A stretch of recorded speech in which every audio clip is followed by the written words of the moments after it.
my husband and I almost lost our baby girl to a stranger in a parking lot. It was a regular Saturday morning. Nothing fancy about it. My husband Jake and I were up early with the kids like always. We've got 4 of them. 3 older ones who run around like wild animals. And then there's Lily, our youngest. She's 6 months old, with these big rosy cheeks and soft golden hair that's just starting to curl at the ends. She's the sweetest little thing, always smiling with that goofy, toothless grin of hers. But that morning, she wasn't herself. She'd been fussy since she woke up, crying on and off, not wanting her bottle, just restless. I figured she was tired or maybe teething. It happens with babies. We had to get some stuff from the supermarket: diapers, milk, things for dinner. Saturdays are busy for us. The older kids were with us too, but they stayed home with Jake's mom later so we could run errands. By the time we got to the store, Lily was really upset. She was in the cart, squirming and whining, her little face all red. I tried walking her around the aisles, bouncing her a bit, even singing her favorite song, quietly so I didn't look too silly in public. Nothing worked. People were starting to glance over, and I felt bad for her, but I was getting worn out too. Jake saw me struggling. He's good like that. He knows when I need a break. "I'll take her for a drive," he said, picking up her car seat. The car usually settles her. I said okay, glad he offered. That's our trick with Lily. Something about the sound of the engine and the way the car moves calms her right down. He gave me a quick kiss on the forehead, told me he'd be back soon, and walked out with her. I stayed in the store to finish up. The place was packed, carts everywhere, people talking loud, kids running down the aisles. My phone doesn't get a signal in there, so I didn't bother texting him. I figured he'd drive around for a bit and then wait for me outside. I kept shopping, grabbing what we needed: diapers for Lily, cereal for the older kids, a jar of sauce for spaghetti night. I thought about how nice it'd be to get home, maybe put on a movie for the kids and relax. I pictured Lily in the car with Jake, probably quiet by now, maybe asleep. He's so good with her, patient, steady. I wasn't worried about them at all. I thought I'd be done in 15 minutes, maybe 20 if the lines were long. I had no clue what was about to happen outside. Jake told me later how it all went down. He kept going over it, like he couldn't let it go. He drove Lily around for about 10 minutes, just circling the streets near the store. It worked like usual. She stopped crying, settled down, and fell asleep. Her little hands were curled up by her face, and she looked peaceful again. It was a nice day out, warmer than it should have been for the time of year. The sun was shining, the air felt soft, not cold or windy. So when he got back to the parking lot, he didn't want to sit in the car. He parked close to the store entrance, took Lily in her car seat, and carried her over to one of those metal benches outside. He sat down, put the carrier next to him, and started rocking it gently with his hand. She stayed asleep, quiet and cozy. He pulled out his phone to take a quick work call, something about a project he's been on. He figured I'd be out soon. That's when this woman came up. She didn't look out of place at all. Jake said she was maybe in her 30s, average height, fit, dressed nice, like she'd been shopping or meeting someone. Her hair was neat, her clothes were clean, nothing messy about her. She walked right over to him, calm and confident, like she knew exactly what she was doing. Lily gets noticed a lot. People love her. Strangers stop us all the time to say how cute she is, asking to wave at her or make her smile. It's usually fine, but when she's sleeping, we don't let anyone bother her. Her naps matter. If she misses one, she's cranky all day. Jake thought this woman just wanted to see her. He was ready to say no, nice but clear. Sorry, he said, keeping his voice low. She's sleeping right now. Maybe another time. He didn't get to finish. Before he could say more, the woman reached down, grabbed the handle of Lily's car seat, and picked it up. Just like that. No asking, no words. She turned and started walking away. Jake said he froze for a second. He couldn't believe it was real. It was daytime. People all around. Cars pulling in. Shoppers walking by. Who just takes a baby like that? He thought maybe he'd misunderstood, but she kept going, holding the carrier like it belonged to her. Excuse me, he called out, standing up quick. His voice came out shaky. He wasn't sure what was happening yet. Put her down. That's my daughter. He dropped his phone on the bench, the call still on. The woman didn't stop. She didn't even turn around. She just kept walking, calm as anything. Jake got scared then, really scared. He ran after her, yelling louder. Hey, stop! That's my kid! She started walking faster, her steps sharp, heading across the parking lot. He caught up to her, maybe 20 feet from the bench. He reached for the carrier, trying to take it back. Give her to me, he said, pulling on it. Lily was still asleep, her little face scrunched up like she was dreaming. The woman held on tight, twisting away from him. Jake grabbed her arm, not rough, just to stop her. He didn't know what else to do. He needed Lily back. That's when she yelled. Help! She shouted loud and clear. He's trying to take my baby! Kidnapping! Call 911! She kicked at Jake's legs, swinging the carrier a little. Her shoe hit his shin, and it stung, making him stumble. Then she pulled a pink bottle of pepper spray from her purse and aimed it at him. He moved fast, ducking so it wouldn't hit his face. It missed, but people heard her. They started looking over. A big guy in a flannel shirt ran up. Let her go, he said, and then he slammed into Jake, knocking him down. Jake fell hard in the pavement, landing on his back. The guy pushed him down, putting his knee on Jake's chest. Stay there, he said, sounding mad. More people came over, 5, then 10, all shouting at Jake. Call the cops, someone said. Keep him down, another person yelled. Jake heard the woman still acting upset. She was crying now, big, fake-sounding sobs, holding Lily's carrier close. I just want to go home, she said, her voice shaky. Please, I just need my baby safe. Jake tried to tell them what was really happening. That's my daughter, he said as loud as he could. She's taking her. Listen to me. But they didn't. They saw a small, nice-looking woman with a baby screaming for help, and Jake, a tall guy in a Deadpool shirt, looked like trouble. I hate that I can see why they thought that now, but he was just trying to save Lily. The woman started walking again, heading for a minivan a few rows over. Jake saw her moving and got more scared. She was getting away. With our baby. Please, he said, pushing against the guy holding him. She's taking my kid. Stop her. The guy just pressed down harder. Be quiet, he said. The police are coming. Jake thought of his phone then. We've got tons of pictures. Me, him, Lily, the older kids. It could show she's ours. I've got pictures, he yelled, reaching for his pocket. Family pictures on my phone. Look at them. But he was too upset. It came out wrong. The people around him stopped for a second. Then someone said, What?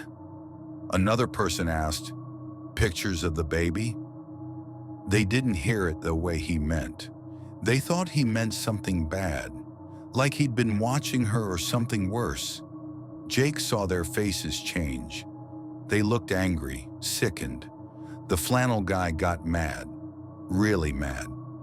"You're disgusting," he said, and then he kicked Jake in the side, hard. Jake felt something hurt bad in his ribs, a sharp ache. He curled up, trying to catch his breath, but he kept talking. "My daughter," he said, his voice rough. "Please, she's taking my daughter." That's when I came out of the store. I just finished paying, bags in my hands, ready to find Jake and Lily and go home. I walked outside, blinking in the sunlight, and saw a bunch of people halfway across the parking lot. At first, I thought it was some kind of argument, people talking loud, moving around. Then I saw Jake on the ground, two guys holding him, his face all red and sweaty. I got scared right away. Where was Lily? I looked at the bench, the car, no car seat, no baby, just Jake, down and in trouble. I dropped the bags and ran over. "Jake," I called. "What's going on?" I thought maybe someone had attacked him, maybe a robbery or something. I didn't see the woman yet. "Security!" I yelled, trying to get someone's attention. My voice sounded weak. I was too shaken up. No one listened. They were all focused on Jake, shouting over each other. I got closer and saw her, a woman off to the side holding Lily's car seat. For a second, I felt better. She had my baby. Maybe she'd taken Lily to keep her safe while Jake was getting jumped. She was walking away fast toward the far side of the lot. I thought she was going for help. "Wait," I said, waving. "Thank you. Is she okay?" She didn't stop or look at me. Jake saw me then.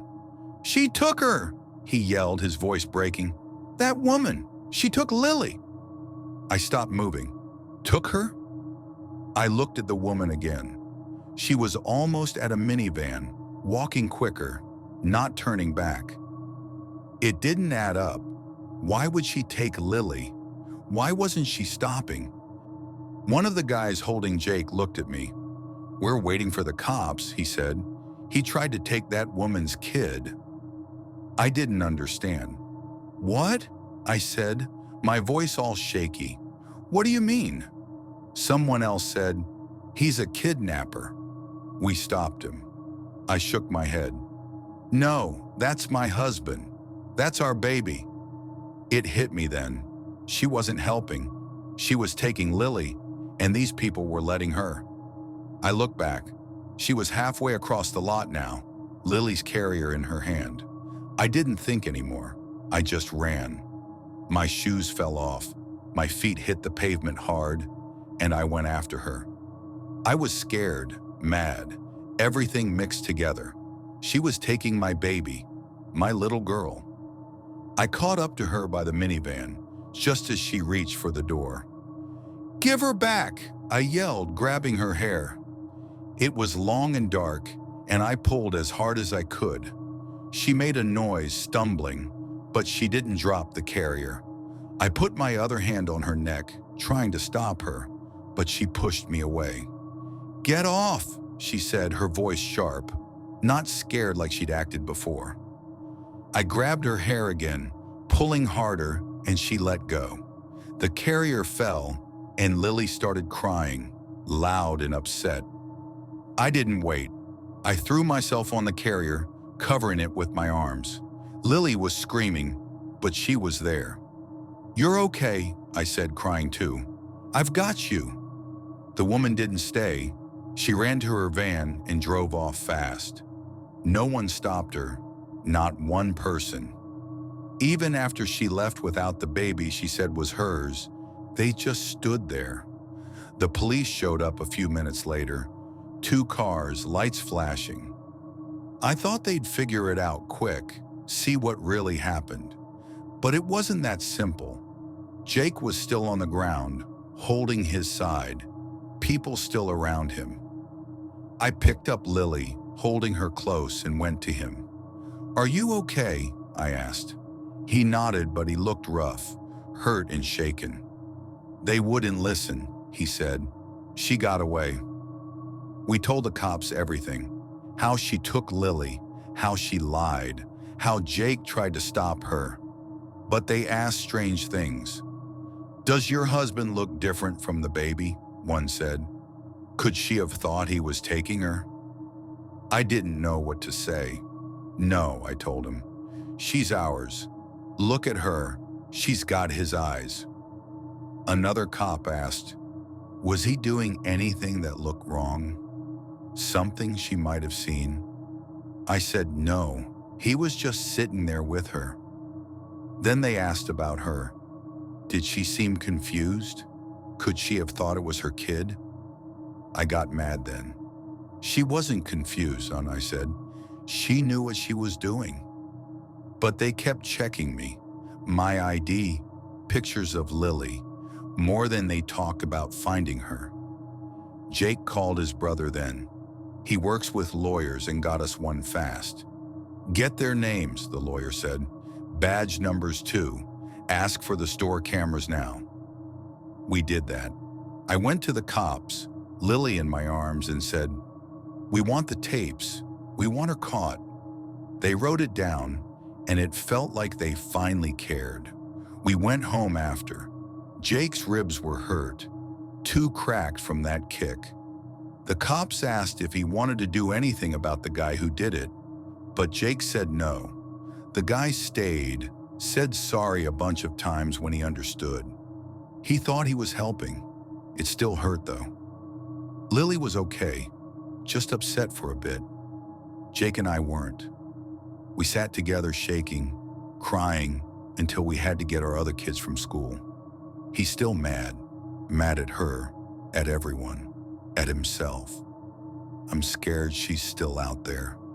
The police haven't said anything yet. The cameras might help, but what if they don't? Some people there still didn't believe us. Even after she drove off, they looked at Jake like he was bad. One guy told the cops to check if Lily was really ours. It made me so sad. We love our kids. And that day, someone almost took her and made us look like the bad guys. To that woman, I hope I never see you again, because if I do, I won't stop.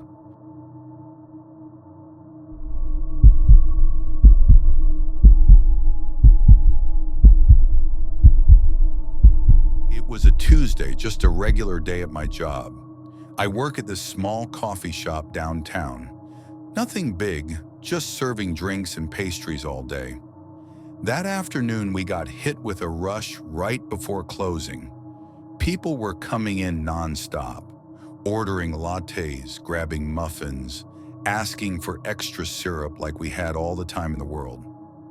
We were supposed to be done at 5, but by the time we got everyone out and cleaned up, wiping counters, sweeping crumbs, restocking cups, it was almost 6. Me and the other baristas were tired, moving slow, ready to get out of there. There were 4 of us closing that day.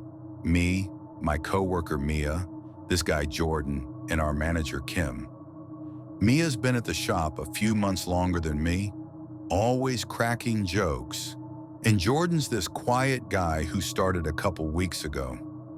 After we locked the front door, me, Mia, and Jordan hung out for a bit in the back. It's something we do sometimes. Chill after a long shift, talk about whatever. We sat on some crates by the break room, sipping leftover iced coffee from the pitcher we didn't sell. Mia was going on about this rude guy who yelled at her over a burnt bagel, and Jordan was nodding along, saying how much he hates the espresso machine. It was nice, just relaxing for a minute. We decided to grab food after. There's this taco place a few streets over, and we were all hungry. We walked there together, ordered some burritos and chips, carne asada for me, extra salsa, and sat at a table outside. It was still light out, but the sun was dipping low, turning everything kind of orange. We ate and talked, laughing about dumb stuff from the day. By the time we finished, it was pushing 7. I needed to get home. My apartment's about 20 minutes away by bus, and I didn't want to be out too late. I don't drive, so I rely on the city buses, which are fine during the day but feel sketchy after dark. I said bye to Mia and Jordan outside the taco place. "Catch you guys tomorrow," I said, waving as they headed off toward Jordan's car. They were still chatting as I walked away. I had to catch the 7:15 bus from a stop a couple blocks from work. It's this little spot near an old strip mall. Nothing fancy, just a bench and a sign, stuck between a pawn shop and some empty storefronts. I don't love waiting there. It's not the safest area. People hang around sometimes asking for money or yelling at nothing. I've seen fights break out, shopping carts left everywhere, weird stuff scribbled on the bench. It's not where you want to be alone, especially when it's getting dark.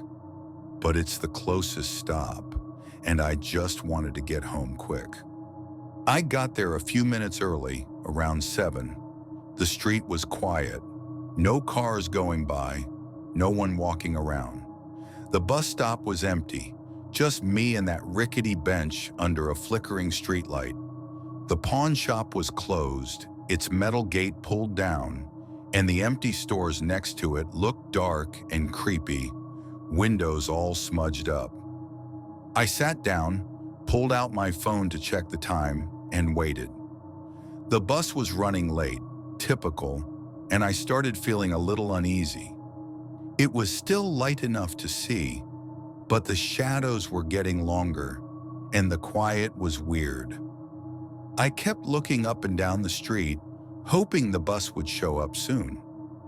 I was scrolling through my phone when I noticed him, this guy walking up from the side. I hadn't heard him coming. No footsteps, no noise at all. He was over by a dumpster near the pawn shop, maybe 10 feet away, carrying this huge black bag. I mean huge, not like a regular garbage bag, but something massive, taller than my waist, lumpy and heavy looking. He was tall too, over 6 feet, skinny as a stick, wearing a torn jacket and jeans that didn't fit right. His hair was shaved short, patchy, and his arms were covered in little red marks, like sores or something. He looked rough, but I couldn't see his face yet. He was facing the dumpster, poking around in it. I didn't think much of it at first. People mess with trash around there all the time, looking for food or cans, whatever they can find. I turned back to my phone, texting Mia about the bus being late, but I kept him in the corner of my eye, just to be safe. I shifted on the bench, tucking my bag closer to me. That's when he turned around and looked at me, straight at me, no warning. His eyes were wide, too big for his face, and his skin was all dry and cracked, like it was peeling off. He didn't say anything, just stared, holding that giant bag with one hand. I looked away quick, pretending I didn't notice, and focused on my phone. My hands felt sweaty, but I told myself he was just some guy, probably harmless. Then he spoke. "They gave me a bag big enough to hide a person in," he said, his voice raspy, like he hadn't talked in days. I looked up, startled. He was still staring, and his words didn't sound right. They were creepy, off. I didn't know what to say. I just sat there, frozen, while he kept watching me. He bent down then, picking something up from behind the dumpster, a little skateboard, old and scratched up, one wheel missing. He held it under his arm like it was nothing, even though he was so thin. Then he started walking toward me, slow, one step at a time. "I'm not gonna take you," he said, his voice steady now. "We're not gonna take you. Don't be scared, stay pretty." I didn't get it. Who was we? He was alone, wasn't he? His words made me feel cold all over. I stood up, grabbing my bag, moving back toward the edge of the bench. He kept coming, not fast, just steady, still holding that skateboard. I took a step away, then another, keeping my eyes on him. "Stay pretty," he said again, smiling a little, a weird, crooked smile. I didn't want to wait anymore. I turned and started walking fast toward the street, away from the stop. That's when I saw the other guy. He was standing behind a pole across the road, half hidden until right then. He had a hood up and a scarf over his mouth, so I couldn't see much. Just his eyes locked on me. He didn't move, didn't make a sound, but he was there, watching. I didn't think. I just ran. My shoes slapped the pavement, my bag bouncing against my side. I didn't care about the bus anymore.